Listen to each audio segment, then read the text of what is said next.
everybody, my name is Amanda and today I'm going to be filming a video just talking about my natural and unmedicated birth with this little man. He's napping on me right now, but I just want to talk about my birth experience.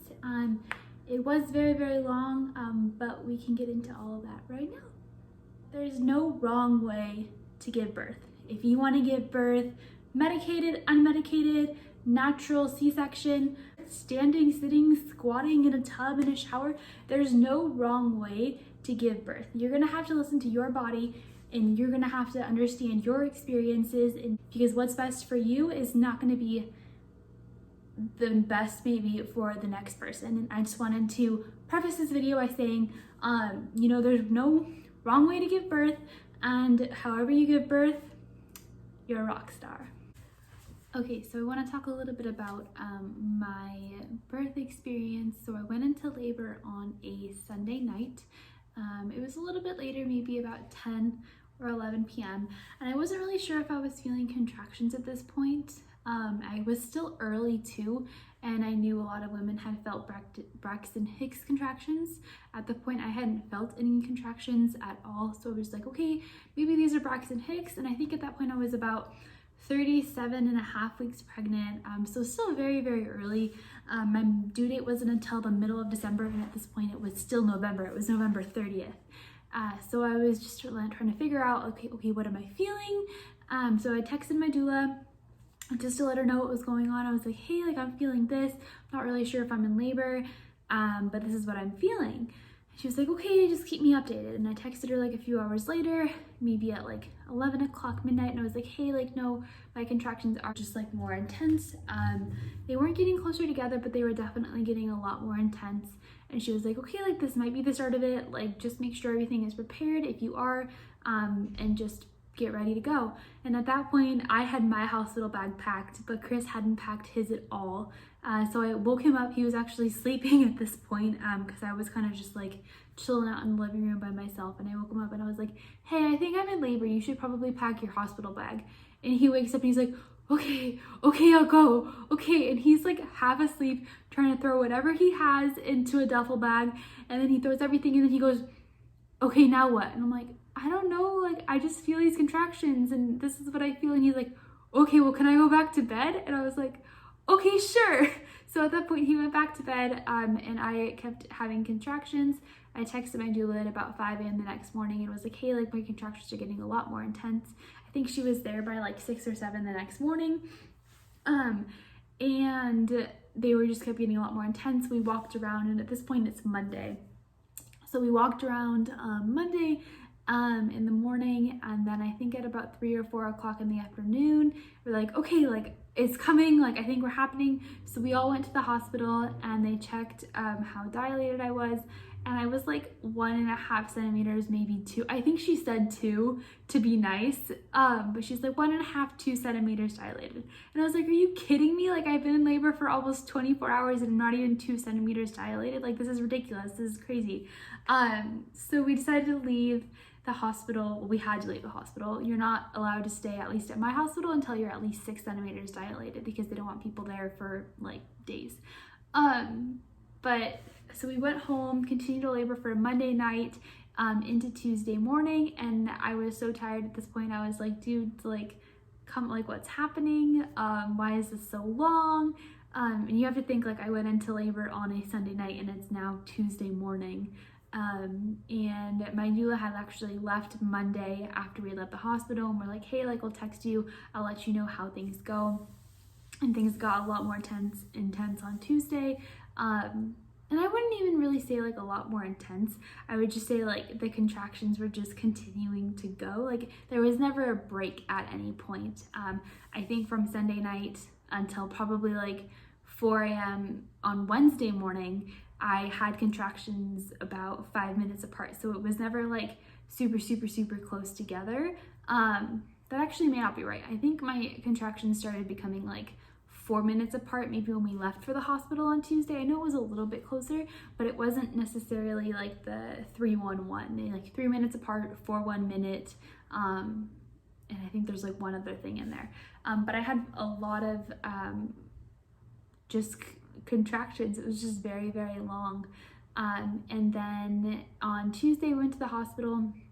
Tuesday in the afternoon, we went to the hospital, and they were like, my midwife was there at this point.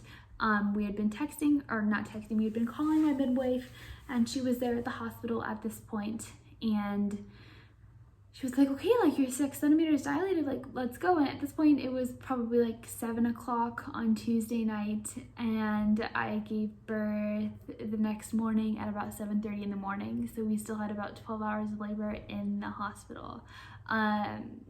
It was intense, man. I wouldn't say it's like so rough that like no one can do it, but it was definitely a lot, and you definitely have to be committed to having an unmedicated and natural birth, because you never really know what your birth experience is going to be like. So that is one thing I would share with you, is if your reason for wanting a natural and unmedicated birth is because your friend did it, or because so-and-so wants you to have it, or your husband wants you to have it, or whatever that reason is, if it's not something that you truly want to do, that's okay. You don't have to have that. You don't have to have an unmedicated birth. You know, you can birth however you want to birth. And there's no shame, there's no pressure. There shouldn't be pressure from other people to influence your decision. You know, it's ultimately, it's your body, it's your baby, and you should be able to birth however you want to birth without the pressure of other people. So that's something, if you are considering a natural and unmedicated birth, I would just really challenge you to think about your reason for doing that and wanting a natural birth. For me, my reason for wanting that is because previously I had actually had kidney stones, and I had had a miscarriage prior to this pregnancy, and I had always heard that kidney stones and having a miscarriage are similar, if not the same, pain as labor. And so I was like, okay, well, I did that fine. I think I just had like one Tylenol, 500 milligrams of Tylenol, and I was fine. So if that's anything comparable, or if kidney stones are worse than labor, like, I got it. And honestly, I can say it's probably about the same. Like, if you've ever had kidney stones, that is probably the same or worse pain than labor and delivery. I would even say kidney stones is a little bit worse. I had kidney stones, and obviously I had a baby, but those are both way worse pains, or like the similar pains for sure. I threw up in both of them. I was in a lot of pain for both of them, but it was just kind of like, hey, I had kidney stones, and so I can do this. Another thing that I knew about why I wanted a unmedicated and natural birth was that I knew my body was made to birth a human. You know, I'm a woman. I grew this baby in my body. Like, dude, like, I grew a human, another human being grew inside of my body. My body knows how to get that human being out. Like, think about how complex a human being is. Like, their eyes, like their brain, their lungs, their like organs, their skin, like their body. Like, my body grew another body. Like, it can get the body outside of me. And so I knew my body was made for this, and I knew it was designed to have a baby. So there was never any fear in my mind of anything just coming into play that, like, hey, I can't do this unmedicated, or whatever that may be. And ultimately, like, there are medical reasons as to why maybe your doctor or midwife may recommend not having a natural labor, but for me, I knew with my body there were no complications as far as just getting him out of me and birthing him that would prevent me from having an unmedicated and natural birth. So that's what I chose. I do want to talk about why I chose a midwifery as opposed to an OBGYN. So I had had a previous pregnancy before Ethan, and I actually miscarried that baby. Her name is Blue, but I had a very negative experience with that OBGYN, nothing was explained to me about what my body would do, or just what was happening in my body when I had that baby and we miscarried. There was nothing explained to me. It was such an impersonal experience, and I left that just with a lot of emotional, I don't want to say trauma necessarily, but just baggage, like a lot of resentment of how that experience happened. And so I knew I wanted a much more personal experience, and I knew I could find that through midwifery. And I completely had that experience. It was absolutely amazing. And I love all of the women who were my midwives, and we're friends with them on Instagram now. So, it's so cool to see just the actual care. It's cool to know that they actually care about you. My son was admitted into the NICU, and we had to leave without him. And my midwife literally called me to check in on me and make sure I was okay. You call me crazy, but you're not gonna get a call from your OBGYN at 9 o'clock on a Friday night asking you if you're okay. That's just probably not going to happen. So that's why I just love the midwifery experience. And I did give birth in a hospital. So a lot of times midwiferys, you're giving birth in a birthing center, but my midwifery was actually attached to a hospital. So I had the attention and love of a midwifery, but within the safety of a hospital setting. So that was something that I also wanted. Next birth, who knows, maybe I'll want something different, but that's what I wanted for my first birth, and I could not be happier. I think my labor was so long was so basically Ethan was in the incorrect position, but we didn't know that until literally his head was coming out. At my 36-week appointment, we did an ultrasound, and he wasn't in almost the correct position. He was almost the way the baby is supposed to be. And then sometime between my 36-week appointment and about 37 and a half weeks when I delivered, he ended up turning the complete wrong way.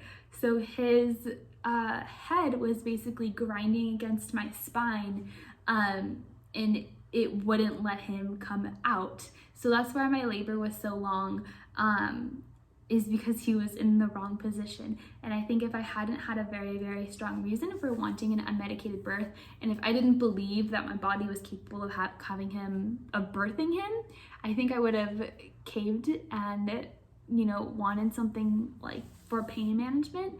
Because at that point, I'd had a human head grinding against my spine. There was a lot of pressure, but at the end of the day, I knew my body could do it, and my body did it with the help of my midwife. At the one point, she was hands in vagina, pulling baby out, but my body did it. So I just want to encourage you that your birth probably won't go exactly how you think it's going to go, regardless of what that means or what that looks like. Maybe you'll deliver early, maybe you'll deliver late, maybe you'll deliver at night, in the morning, and you just had envisioned something else. Maybe you didn't even realize you envisioned something else, but your birth is just going to happen, and you can't control everything. But even if you do have complications in your birth or in your labor, I would really encourage you to just make sure your birth team has your back. I knew my midwife and my birth team had my back. I knew that they knew what I wanted and what was important to me.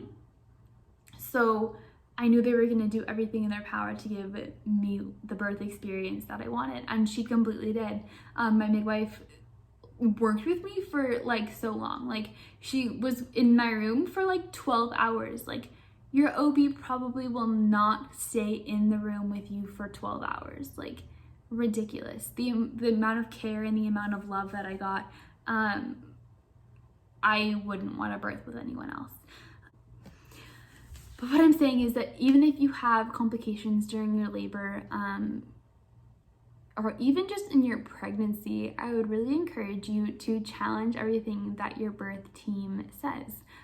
Be like, hey, you can't, if someone tells you that you can't have a vaginal birth, I would really question, okay, why? And maybe you can't, maybe there's just certain things that just put mama at risk or baby at risk, and it's just best for you not to have that, and that's completely fine. That is nothing wrong with that. My birth plan was to have a natural and unmedicated birth as long as mom and baby were safe. So if at any point my life was in danger or baby's life was in danger, they knew that they had my permission and my full consent to do whatever they needed to do to save us. But yeah, so if there are complications, just listen to your healthcare providers and just question what they say, and make sure you're really just making the best decision for you and your family. Also, one thing I wanted to just encourage you to remember is that what you think you want for birth, you may not want that at all when labor actually comes. Like something I wanted my whole pregnancy was to be able to labor in water, in a tub specifically. For some reason, like water calms me. So in any way, shape, or form, I was a swimmer most of my life. I love being in the ocean. So I know water calms me, and I thought that I would want to labor in a tub. And when the time came, I was like, I don't want to get in the tub. Like, I can't get in there. But what really helped me was the shower. And I didn't think the shower was going to help at all when I first was in just preparing my birth plan. I didn't think that was going to be something that I wanted, but it ended up being the best thing ever and such a lifesaver as I was just going through such a long labor.